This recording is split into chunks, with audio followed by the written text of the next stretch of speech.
માં મોદી કેર નવું સ્ટાર્ટ કર્યું હતું ઓક્ટોબર મહિનામાં અને એ વખતે એક્ઝેક્ટ મને એટ્રિયલ ફિબ્રિલેશન થયું હતું. એટ્રિયલ ફિબ્રિલેશનનો મતલબ એ થાય તમારા હાર્ટ બીટ્સ જે 70 થી 80 હોય એના કરતાં બી 3 ગણા વધારે સ્પીડથી દોડતા હોય અને એ વખતે મારા હાર્ટ બીટ્સ 180 પર મિનિટે ચાલતા હતા. પણ ક્રિટિકલ ઇમરજન્સી હતી એટલે એ વખતે આઈસીયુમાં એડમિટ કરવા પડ્યા, એન્જિયોગ્રાફી થઈ, બધા બ્લડ રિપોર્ટ્સ થયા, 3-4 દિવસ પછી આઈસીયુમાંથી રજા આપી દીધી અને આફ્ટર ધેટ બરાબર 15 થી 20 દિવસ હું ટેબ્લેટ લેતો હતો તોય મારા પલ્સ રેટ 120 થી ડાઉન જતા જ નતા.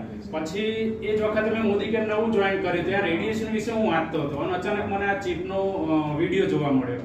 તો મેં થોડું જસ્ટ એવું વિચાર્યું, મેં કીધું 666 રૂપિયાની છે, આપણે એકવાર મોબાઈલમાં નાખીને જોઈએ. અને ડોક્ટરનું હેક્ટિક શેડ્યુલ હોય, એની ટાઈમ અડધી રાત્રે 3 વાગે બી ફોન આવતો હોય તો અમારે રિસીવ કરવા પડે. પણ ડ્રામેટિકલી એટલા સારા રિઝલ્ટ મળ્યા. મેં જે દિવસે ચીપ નાખી અને બીજા દિવસે મેં મારા પલ્સ રેટ ચેક કર્યા, મારા પલ્સ રેટ 110 થઈ ગયા હતા.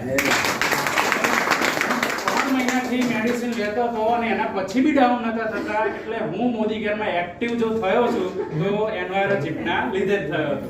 પછી મારું ક્લિનિક હતું. મેં ક્લિનિકમાં બેઠા પછી મને થોડા 2-3 દિવસ પછી મેં બીજો એક વિડીયો જોયો, એમાં એન્વાયરો ગ્લોબ આવ્યો. બરાબર, મેં કીધું આ બધું શું છે એન્વાયરો ગ્લોબ ને એન્ટી રેડિયેશન. તો મેં તરત જ પરચેસ કર્યું. એ વખતે 4500 કે 4000 ની આસપાસ 4200 રૂપિયાનું આવતું હતું.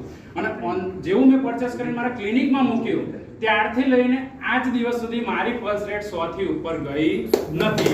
એન્વાયરો ગ્લોબ અને એન્વાયરો ચીપથી જે રિઝલ્ટ મળ્યા છે અને મારા હેલ્થમાં જે બધા સારા સુધારા થવા માંડ્યા બરાબર. અને ત્યાર પછીથી 3 મહિના પછી મેં મેડિસિન બી બંધ કરી દીધી અને ત્યારથી મને કોઈ ફિઝિકલ ઇશ્યુ થયો નથી.